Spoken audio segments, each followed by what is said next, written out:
Hello दोस्तों, नमस्कार। मैं सूरज सिंह स्वागत करता हूं आप सबका आपके अपने चैनल पे। उम्मीद करता हूं आप लोग बढ़िया होंगे, स्वस्थ होंगे। तो मैं बात करूंगा आज जो 26 दिसंबर से उत्तर प्रदेश पुलिस का कांस्टेबल के डीवीपीएसटी होने वाले हैं, तो उसके बारे में बात करूंगा। आपको कौन सी सावधानी रखनी है, किस प्रकार से आपको वहां पे जाने हैं और कहाँ पे आपकी जो है डीवीपीएसटी हो सकता है, कौन से जिले में हो सकता है, मैं इसके बारे में बात करूंगा। तो कल शाम को आप सबको पता है पुलिस प्रोन्नति बोर्ड के द्वारा आपको जो सूचित किया गया था, बाई जो है ट्विटर पे भी ट्वीट किया गया था और जो है आधिकारिक सूचना भी निकल के आई है कि 26 दिसंबर से ही आपकी डीवीपीएसटी तय है। जैसा कि पहले जब रिजल्ट आया था तो उसमें वो मेंशन किया गया था कि दिसंबर के तीसरे सप्ताह से आपके डीवीपीएसटी स्टार्ट होंगे और जनवरी के तीसरे सप्ताह से आपके जो है रनिंग स्टार्ट होगी। तो दिसंबर का तीसरा सप्ताह मतलब कि 21 तारीख के बाद की उन्होंने बात की थी, तो फिर 26 दिसंबर को आपका डीवीपीएसटी स्टार्ट हो रहा है। डीवीपीएसटी में क्या होता है ये मैंने पिछले वीडियो में भी जो है बताया था। आपके जो सारे डॉक्यूमेंट है वो सारे देखे जाएंगे और पीएसटी में आपका जो फिजिकल स्टैंडर्ड टेस्ट है, आपके जो फिजिकल में जो उन्होंने जो है डिमांड की है, जो मांग रखी है, जो उन्होंने मेजरमेंट रखे है फिजिकल में, वो आपको जो है उस मानक पे आपको खरा उतरना होगा। अगर आप उससे कम है तो आपको जो है दिक्कत का सामना करना पड़ सकता है।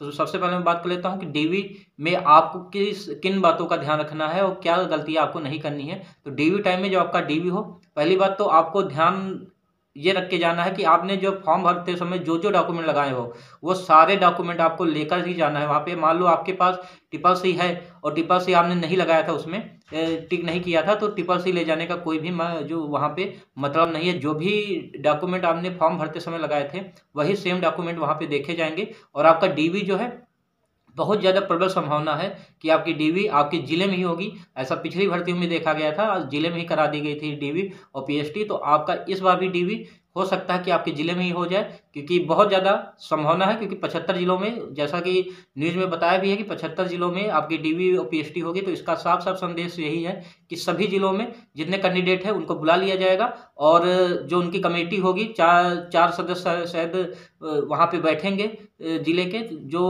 उच्च जो है पद पे बैठे हुए हैं, तो वो वहाँ पे बैठेंगे, उनकी कमेटी होगी और उनके समक्ष आपकी डीवीपीएसटी जो संपन्न कराई जाएगी। तो डीवीपीएसटी में आपको जितने भी डॉक्यूमेंट है आपको ओरिजिनल लेकर जाने हैं।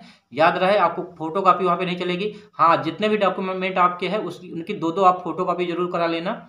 मान लो आपकी हाई स्कूल इंटर है या फिर ग्रेजुएशन आपने लगा रखी है, आधार कार्ड है, पैन कार्ड है, और इन सारी चीज़ों का आपको जो है ईडब्ल्यूएस है या कोई भी कास्ट सर्टिफिकेट है, इन सब का आपको दो दो से जो है फोटोकॉपी आपको करा लेनी है। और सारे जितनी भी फोटोकॉपी आपके पास होंगी उनमें आपको सेल्फ अटेस्ट लिख लेना है अपने हाथ से। सेल्फ अटेस्ट, SELF और ATTEST, सेल्फ अटेस्ट लिख देना है। ये तो आप जो है इजीली अपने हाथ से भी लिख सकते हैं, कोई दिक्कत आपको नहीं होगी। तो सारे डॉक्यूमेंट जितने आपके होंगे उनकी जो फोटोकॉपी होंगी उन पे सेल्फ अटेस्ट लिख लेना है और सारे डॉक्यूमेंट लेकर आपको पहुंचना है। याद रहे, अगर आपने जो है एनसीसी मान लो आपके पास है और एनसीसी आपने फॉर्म भरते समय लगाई थी और डीवी जो है दिखाते समय आप नहीं अगर दिखा रहे वहाँ पे, तो आपको दिक्कत का सामना करना पड़ रहा है। बहरहाल मैं अगर साफ शब्दों में सीधी बात करूं तो आपने जितने भी डॉक्यूमेंट लगाए थे फॉर्म भरते समय आपको वो सारे लेकर जाने हैं, सारे ओरिजिनल चेक होंगे। फिर उसके बाद आपका जब डीवी हो जाएगा उसके बाद फिर आएगा फिजिकल स्टैंडर्ड टेस्ट, पीएसटी आपका होगा। पीएसटी में सबसे पहले तो आपकी हाइट मेजर होगी 168, जैसा कि आप सबको पता है मांगी गई थी। कुछ विशेष कैटेगरी में छूट भी दी गई है, तो आपकी हाइट जो है 168 मांगी गई है और आपका चेस्ट मैंने पहले भी बताया था 79 मांगा गया है। और जो आपका चेस्ट है वो फुलाने के बाद 84 हो जाना चाहिए, मतलब कि 5 सेंटीमीटर का एक्सटेंशन मांगा है, 5 सेंटीमीटर का फुलाव मांगा है सीने में। फिर उसके बाद यही मेजर पीएसटी में यही चेक किया जाता है। हाइट हो गया, आपका वेट हो गया, वेट भी चेक करते हैं। तो वेट की इतने ज़्यादा मायने नहीं है जितना ज़्यादा हाइट और चेस्ट के मायने वहाँ पे काम करते हैं। तो सबसे ज़्यादा जो है ध्यान जो है हाइट पे दिया जाता है। अगर आपकी हाइट 168 के ऊपर है तो आप सेफ जोन में है, अगर 168 से कम है तो आपको जो है बिल्कुल प्रॉब्लम का सामना करना पड़ सकता है। तो मैं बात कर लेता हूँ कौन से फैक्टर इसमें काम करेंगे। आप सबको पता है कि आज ही एसएससी जीडी का जो फाइनल रिजल्ट आया है, जिसमें से 46,000 बच्चे सिलेक्ट हुए हैं। फाइनल जो रिजल्ट आया है, फाइनली ये बच्चे ज्वाइन कर लेंगे 1 से 1.5 महीने के अंदर अंदर। ये सारे बच्चे चले जाएंगे ज्वाइन करने अपने जहाँ भी इनको बुलाया गया है, तो वहाँ ज्वाइन करने चले जाएंगे, उनकी ट्रेनिंग होगी। तो एक तरह से इसमें जो है बहुत सारे कॉमन बच्चे होंगे जो यूपी पुलिस कांस्टेबल में भी सिलेक्ट हुए होंगे, तो वो इसमें जो है रनिंग करने अगर नहीं आ रहे हैं, डीवी करने नहीं आ रहे हैं, तो आप लोगों को जो फ़ायदा देखने को मिलेगा इसका। बाकी का जो भर्तियाँ पहले पूरी हो चुकी है, जिनकी जॉइनिंग हो चुकी है, जैसे कि वन रक्षक की यूपी में वन रक्षक की जो जॉइन हुई थी, और भी कई सारी भर्तियाँ जो है क्लियर हुई है, दिल्ली पुलिस वगैरह क्लियर हुई है। तो इन सारी भर्तियों में जो कॉमन कैंडिडेट है वो जो है इसमें नहीं आएंगे, ऐसी उम्मीद करता हूं, क्योंकि सीट खराब भी नहीं करनी चाहिए। अगर ज्वाइन करना है तो आप आइए, अगर आपको ज्वाइन नहीं करना है यूपी पुलिस कांस्टेबल, अगर आपको नहीं ज्वाइन करना है तो आप बिल्कुल मत आइए। आपकी जगह किसी जरूरतमंद भाई को जो सीट मिल जाएगी तो उसका फायदा उस कैंडिडेट को वो मिलने दीजिए जो बेरोजगार है बेचारा, जिसके पास एक भी जॉब नहीं है। अगर आपके पास कोई जॉब है तो आप इसको स्किप करें और किसी एक परिवार का सहारा बने। तो यहाँ पे भी जो जहाँ मैं ट्रेनिंग कर रहा हूँ वन रक्षक की, यहाँ भी कई सारे कैंडिडेट हैं जिनका यूपी पुलिस कांस्टेबल में हुआ था, मैंने पहले भी बताया था।